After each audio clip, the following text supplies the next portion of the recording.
Well, good morning, everybody. It's 1:40 in the morning, Chicagoland time, going into a Monday. How you doing? Yours truly is up with another bout of insomnia, as typical. So I'm kind of back on the night shift playing Crypto Vampire. So I thought I'd go ahead and take a look at the markets here while I got a little bit of quiet time in the house, and take a look and see what's going on here. Bring you guys up to speed. Now, I told you that we would be probably seeing some moves here starting on into Monday morning. Now, this is Monday afternoon right now as I tape this. It's Monday afternoon in China, so they're just getting ready to close business for the first opening day of the week in China, and we've seen some action. So let's go ahead and take a look most specifically at Bitcoin, and you can see we're starting to get a little bit of a move. So we've dropped out of our first resistance box, and so I've kind of went ahead and I've kind of put a couple of things in here to kind of track along and show you guys that we're in a little bit of a kick up here. But the main thing that I want to point out to you is I've been talking for like the last week or so. We're waiting for this MACD session, this one, two, three, hopefully not into a fourth hump, to go ahead and end its big long run. And so we're seeing that the RSI is already turning down, the dragon's turning down, the Bollinger Band is closing, so we're starting to line up one, two, three, four, and eventually five indicators. And so when we do that, we'll start to begin to capitulate. We'll hit the top of that channel. Now the main work we're looking to do here is we're looking to pierce into this box right here. Now I know a lot of people have been saying Bitcoin's going to take a bounce up. I don't see it, guys. I don't see it. So let's go ahead and close this out here real quickly. Now, this is basically the same exact chart for XRP. I track XRP a lot more extensively, so I have a little bit more scribbles, a little bit more spaghetti on this. Here's our operating window for the next week or so.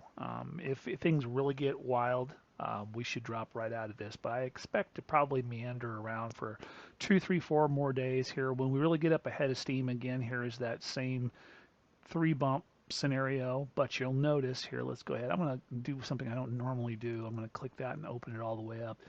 You'll notice that we're taking a very, very hard downturn. It's starting to really head to the bottom.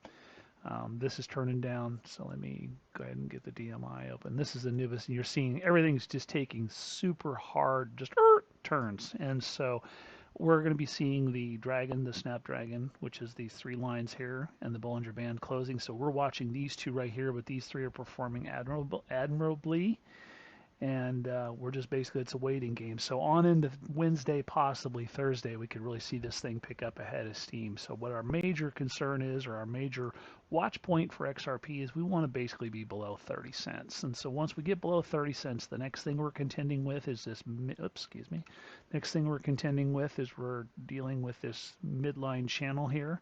So we have to get through this, out of this, across this, into this, and then into this. So we've got one, two, three, four lines of resistance to get down there. And then, of course, obviously, we will fulfill the Anubis prophecy that this will come to pass.